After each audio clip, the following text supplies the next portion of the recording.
Lord Brunson back at you with the back at you, and I am the best reporting on the Eagles. So, let's talk about free agency. Let's talk about what has happened in the Philadelphia Eagles organization. And also, let's talk about, you know, the impact of the moves that were made. So, I want to start off, from the beginning. First of all, we all know we got DeSean Jackson back. Now, the DeSean Jackson trade is very important because it fills a void that hasn't been filled since Carson Wentz was a rookie, in all honesty. When Carson Wentz was a rookie, we understand that we know, well, it's been an understanding that Carson Wentz needed weapons around him. He had Jordan Matthews, he had Zach Ertz, he had a couple shifty running backs. He needed weapons. He didn't have that deep threat, nobody that could stretch the field. He had bad wide receiver play. Nelson Aguilar was still trying to prove himself around that time period. He didn't have anybody. He didn't have a deep threat the following year either. Torrey Smith never panned out to be what everybody thought he was going to be. Torrey Smith actually, you know, was kind of a bust. He came on strong in the playoffs, but for the most part, in my opinion, he was kind of a bust. So, you know, we go and get DeSean Jackson. We try to give Mike Wallace a try. He ends up getting hurt. So long story short, we come out of this thing now with D-Jax going into the season. Now, DeSean Jackson is the all-time leader in NFL history in 60-yard completions for a touchdown or just a reception. I mean, it's very rare that a 60-yard pass ain't for a touchdown anyway, but DeSean Jackson is the leader in NFL history in that. So DeSean Jackson was huge. It was big time. Now, they say that there's a need to keep Fletcher Cox fresh. With things like keeping Fletcher Cox fresh, you bring in a player like Malik Jackson to be that rotational anchor.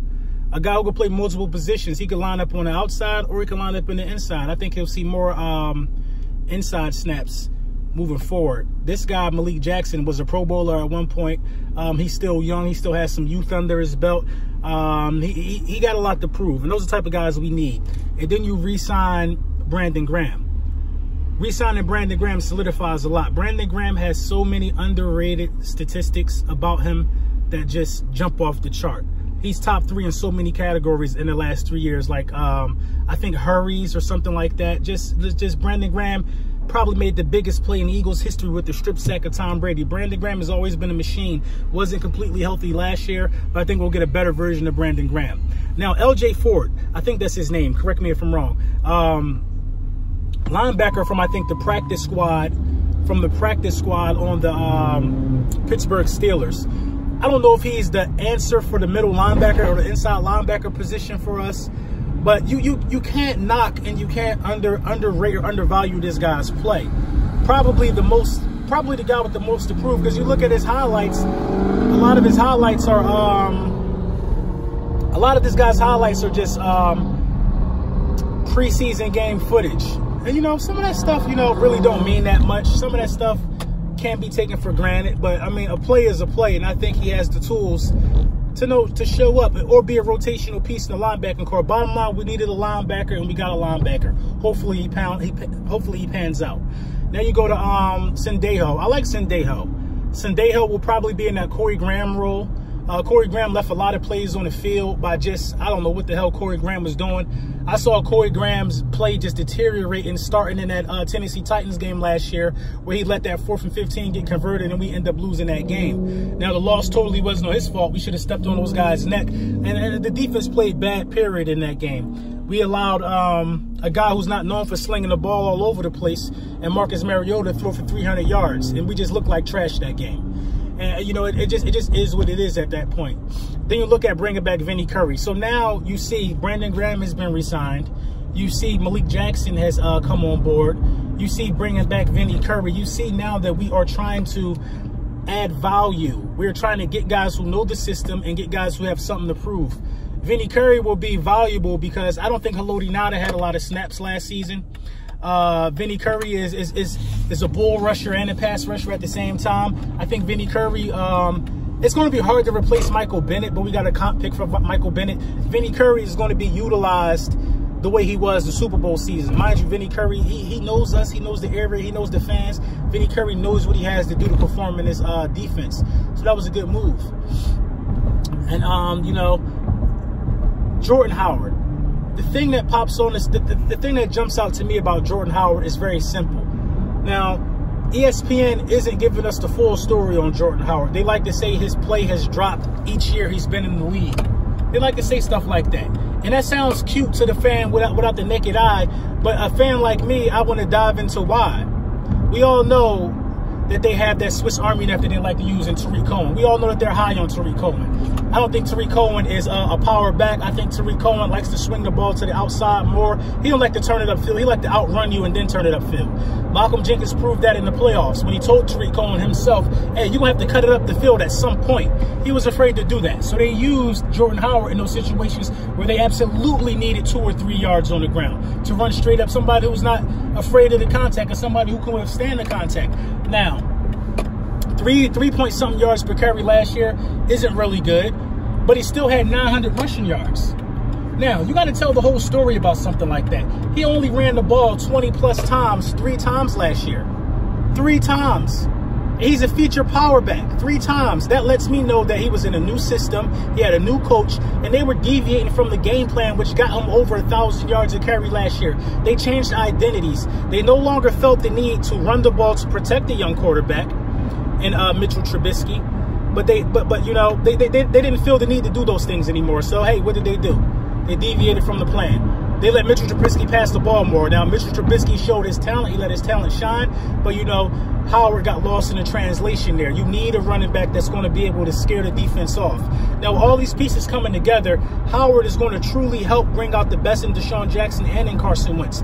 From a blocking standpoint, Howard can pick up the blitzes. Howard is an underrated pass-catching running back. Everybody likes to say he can't catch. It's just stuff that it makes me wonder, like, are these guys watching the game or do they just need something negative to say about the Eagles and where the Eagles are headed this season? Howard is going to make sure that you'll be a fool if you put 8 in the box with Howard and Deshaun Jackson on the field at the same time. You'll be a fool. You'll be a fool. Now, what if we run a 2 tight end set? Jordan Howard, Deshaun Jackson, Zach Ertz, Alshon Jeffrey, Dallas Goedert. That's just dangerous. If we run a 2 tight end set, you got to bring 8 in the box because it looks like a running formation. But you also got to be aware of the RPO, and that's burning you with Deshaun Jackson deep or a slant, or Alshon Jeffrey going over the top deep or a slant, or a curl route, or a post route. Anything can happen to you. Now, if we pass out of the 2 tight end set, what will Howard act as? Howard will probably act more primarily as a secondary blocker, and one of the tight ends will leak out for a pass up the middle of the field, along with the 2 wide receivers. So many players are probably being drawn and conjured up right now that'll benefit the players that we picked up. You know, Jordan Howard and Deshaun Jackson is a match made in heaven with the quarterback with the arm strength of Carson Wentz and the RPO formula that we run. I think a lot of things are going to come out good with that scenario, and a lot of things are also going to come out good with just the defensive line rotational package. We are in prime position to, you know, go back to the Super Bowl. In prime position, but it all just depends on if Carson Wentz can stay healthy. It depends on if Carson Wentz can stay healthy. Carson Wentz has to stay healthy. He has to stay healthy. We go as far as Carson Wentz goes because I know for a fact that Nate Sudfeld won't be able to pick this thing up if we end up 10-2 and Carson Wentz goes out, God forbid. Nate Sudfeld won't be able to pick this thing up. He won't. And if he does, Nate Sudfeld has learned a lot from Nick Foles and Carson Wentz. We don't have a legitimate backup quarterback, in my opinion, and Carson Wentz's health should be a concern for everybody because he's shown the trend to not be able to complete a full season. We have to take that trend very seriously. So I'm surprised that, you know, with all the acquisitions and all the moves that we've made, I'm surprised that, you know, another quarterback wasn't on the menu for us. I'm surprised that, you know, we let RG3 go somewhere, I believe. Teddy Bridgewater went somewhere, I believe. I'm surprised. I'm surprised that we didn't look at this a little different. Blake Bortles went somewhere. I didn't want Blake Bortles anyway.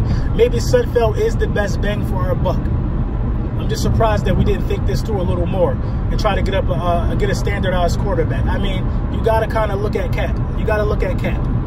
You got to look at Cap. You want a quarterback with something to prove and a quarterback who has, you know, listen, if the Redskins, that kid, what's his name, Josh Johnson, the quarterback from the Redskins, I like how that guy played. If the Redskins decide to let him go, they need to go after him, the Eagles. But I think the Redskins have no choice but to keep him and be a backup to, what's his name? the guy that the Broncos just let go. So, you know, there you have it. Those are the moves that were made and how they can impact the season. All these guys are important to the objective, and you know, you have to take into accountability of the players that we get back due to injury. You got to take into accountability of us getting back Rodney McLeod. Getting back Rodney McLeod and then re-signing him and having them restructure was huge. Huge. Huge. Jalen Mills comes back. Ronald Darby comes back. This is the best Philadelphia Eagles team that I've seen assembled during the offseason. This is the best job that Howie Roseman has done during the offseason. Howie Roseman has been performing pretty well for the last 3 seasons in the offseason. Howie Roseman has been doing an exceptional job in acquiring talent since after Carson Wentz's rookie year. But I got to give it to him, man. This is the best Philadelphia team I've seen established.